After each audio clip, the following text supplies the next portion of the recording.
네, 안녕하세요, 여러분. 24학년도 6월 교육과정평가원 모의고사 지구과학 1 파트의 해설을 맡은 이윤희입니다. 자, 여러분 시험 보느라 너무 고생 많으셨어요. 졸업생 여러분들은 한 번 더 이제 수능을 치기로 결심을 하고 처음으로 학교나 학원에서 모의고사를 보는 경험이라서 많이 떨렸을 것 같고요.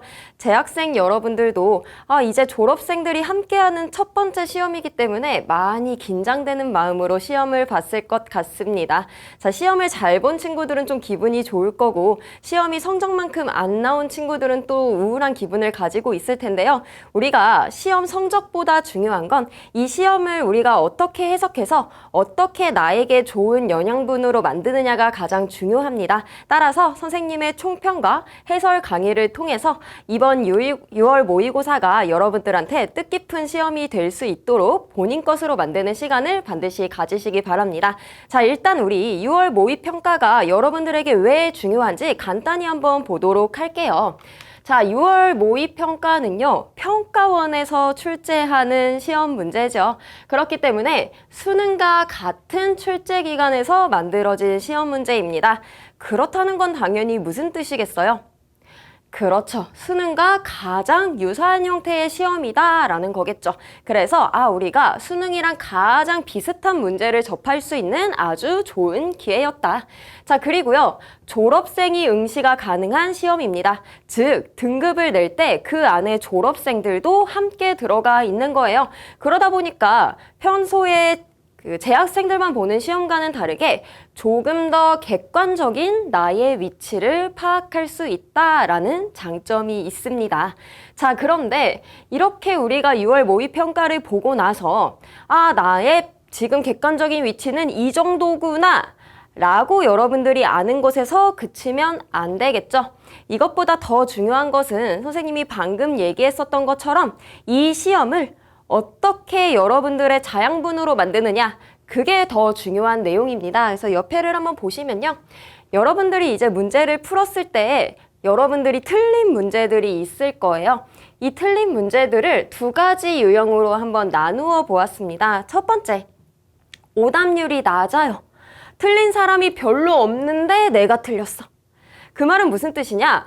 별로 어렵지 않은 문제를 틀렸다는 건 내가 이 파트의 개념이 부족하다라는 걸 알려주는 증거가 되겠죠. 따라서 오답률이 낮은 문제를 틀린 친구들은요. 내가 이 파트의 개념이 좀 부족하다는 사실을 인정을 하고 개념부터 다시 공부를 하는 이런 방식을 택해야겠고요. 또는 내가 어떤 문제를 틀렸는데 그 문제의 오답률이 굉장히 높은 신유형 문제였다 또는 킬러 문제였다 라고 한다면요. 이거는 여러분들뿐만 아니라 다른 친구들한테도 전체적으로 어려웠던 내용이고요. 특히 좀 생소한 유형, 신유형의 문제들은요. 실제로 이번 수능에서 출제될 가능성이 굉장히 높습니다. 왜냐? 아까 얘기한 것처럼 수능과 같은 출제 기관에서 만든 문제이기 때문에 그래요. 자, 실제로 작년도 예시를 간단하게 봐보도록 하겠습니다. 자, 작년도 6월 모평의 19번 문제고요. 오답률이 66%로 굉장히 높은 편에 속했습니다. 자, 이때 여러분들이 좀 어려워했던 게요. 바로 디귿이었어요. Y의 함량이 현재의 2분의 1이 될 때 X의 자원소 함량이 어떻게 되느냐? 이런 식으로 문제를 물어봤었습니다. 자, 그런데요. 이것과 비슷한 문제가 실제 수능에서도 출제가 됐습니다. 같은 해 수능이고요. 역시나 19번 문제 오답률 64%로 굉장히 높은 편에 속했습니다. 여기서도 사실은 디귿이 달라 보이지만 근본적으로는 똑같은 내용을 묻고 있다라는 걸 알 수 있습니다. 디귿에서 현재의 함량으로부터 1억 년 후라는 표현이 나왔습니다. 자, 요것은 저 앞에서 우리가 밑줄 그은 것과 거의 비슷한 내용이에요. 비슷하게 연계된 걸 확인할 수 있고요. 다른 문제도 한번 가보도록 할게요. 20번 문제였고요. 6월 모평에서 오답률이 67%로 굉장히 높았습니다. 여러분들이 기본적으로 어려워하는 이번 6월 모의평가에서도 오답률이 굉장히 높게 나타난 시선속도 변화를 통한 외계행성 탐사 방법에 대한 문제였어요. 그 중에서도 특히나 어려웠던 이유가요. 바로 여러분들이 이 부분을 어려워합니다. 우리 시선 방향에 대해서 행성이 위치한 거, 이 각도에 따라서 사인 세타 값을 이용해서 이 행성의 시선 속도를 구해주는 거, 이 사인 세타 값을 이용하는 걸 여러분들이 많이 어려워해요. 이게 그대로 수능 20번 문제에서 출제가 됐었습니다. 오답률 86.5%로 굉장히 높았어요. 왜 그러냐? 이것은 사실 시선 속도 변화를 이용도 해야 되지만 우리 아까 봤었던 사인 세타를 이용해야 되기도 하지만 식현상까지도 우리가 정확하게 알아야지 풀 수 있는 문제였거든요. 그래서 굉장히 난이도가 높은 역대급 문제였습니다. 하지만 어쨌건 이 안에도 6월 모의평가에서 나왔던 내용들이 고스란히 들어가 있다라는 거예요. 그러니까 이번에 여러분들이 6월 모의평가 보고서 나 이번에 잘 봤어 하고 딱 덮어놓을 것이 아니라 맞은 문제부터 틀린 문제까지 전부 다 꼼꼼히 다시 보면서 여러분들이 모르는 것이 없도록 꽉 잡으셔야 됩니다.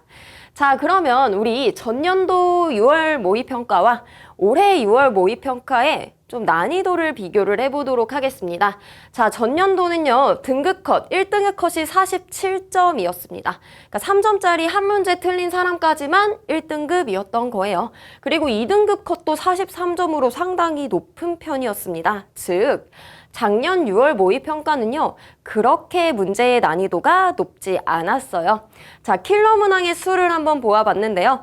킬러 문항은 선생님이 임의로 오답률이 65% 이상인 문제로 가져와 봤습니다. 사실 65% 정도 된다고 킬러 문제라고 보기는 어렵지만 대략적으로 난이도가 높았던 문제들이다 라고 보시면 되겠어요.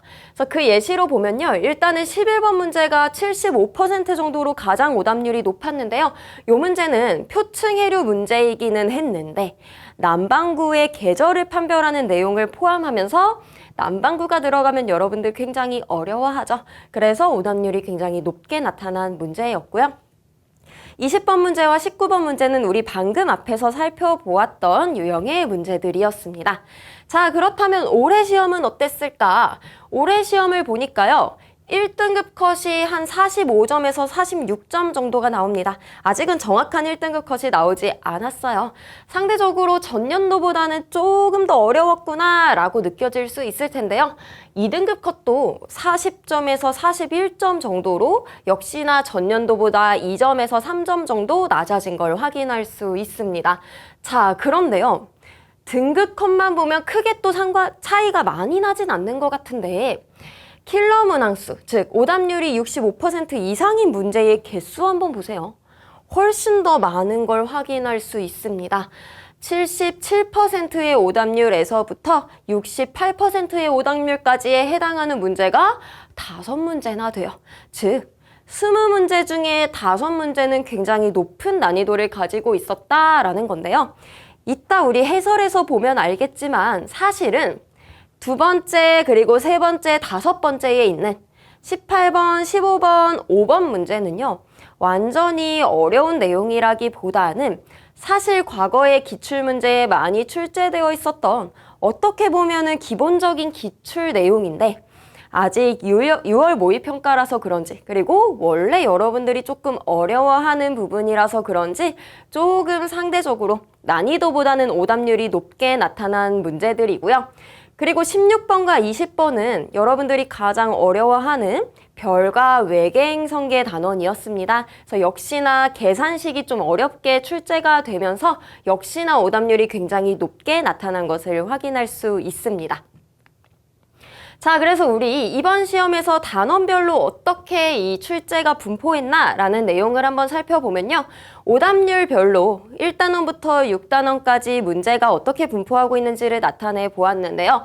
자, 기본적으로 앞단원, 그러니까 직권과 관련된 단원 또는 대기와 해양의 변화 단원에서는요. 오답률이 높은 문제는 한 문제도 출제되지 않은 것을 확인할 수 있습니다. 상대적으로 오답률이 낮은 문제, 즉 난이도가 좀 낮은 문제들이 앞단원에 포진해 있는 걸 확인할 수 있고요. 반면에 뒷단원으로 갈수록 오답률이 높은 문제들이 많습니다. 특히나 우주단원에서 역시나 오답률이 높은 문제의 분포가 많다라는 걸 확인할 수 있습니다. 자, 그럼 전년도랑 비교했을 때는 어떨까요? 자, 전년도와 비교해서 단원별 킬러 문항 또는 신유형의 문항의 수를 비교해 보았는데요. 여기서 이 전년도 기준은 무엇이냐? 6월과 9월 모의평가 그리고 수능에 있는 문제를 모두 합산해서 나타낸 그래프예요. 자, 보면 역시나 앞단원에서는요. 킬러 문항이 크게 많이 출제되지 않은 것을 확인할 수 있어요. 3번의 시험에 걸쳐서 총 3개의 난이도가 높은 문제들이 출제됐다라는 걸 확인할 수 있고요. 역시나 가장 많이 난이도가 높이 출제된 단원을 살펴보면 별과 외계 행성계 단원에서 압도적으로 난이도가 높은 문제가 나왔구나라는 걸 파악할 수 있습니다. 따라서 여러분들이 고득점을 목표로 한다면 별과 외계 행성계 단원을 빠삭하게 아는 것이 여러분들이 고득점 1등급으로 다가갈 수 있는 지름길이 될 거예요. 그리고 그만큼 어려운 내용이 많이 들어있는 거기도 하겠죠. 역시나 우리 올해 6월 모의평가도 비슷한 분포를 가지고 있습니다. 앞단원에서는 킬러 문제가 존재하지 않았고요. 뒷단원에서 주로 킬러 문제가 존재했습니다. 자, 이렇게 우리 오답률을 기준으로 대략적으로 어려운 문제가 어느 단원에 분포하고 있는지를 살펴보았는데요. 사실 이 오답률이 모든 걸 말해주지는 않습니다. 오답률이 조금은 낮게 나타난 문제들도요. 사실 이번 모의평가를 보면은 새로운 신유형의 문제를 가지고 있는 것들이 선생님이 지금 언급한 이런 킬러 문항에는 들어가지 않은 문제들이 많습니다.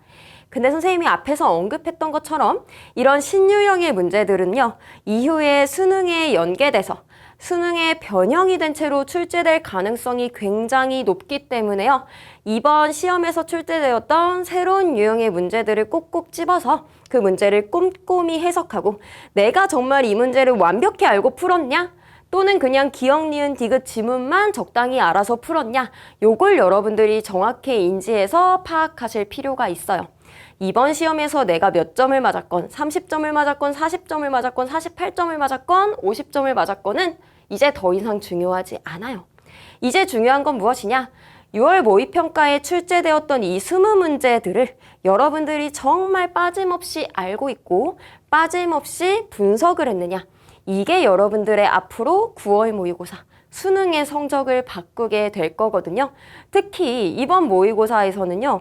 선지에서 물어보는 내용이요. 조금 원래 평가원에서 나오는 그런 표현들과는 조금은 다른, 조금은 생소한 표현들도 많이 쓰였어요. 그래서 그런 부분들 체크하면서 우리 함께 해설 강의를 통해서 이번 6월 모의평가를 조금 더 세심하게 분석해 보도록 하겠습니다.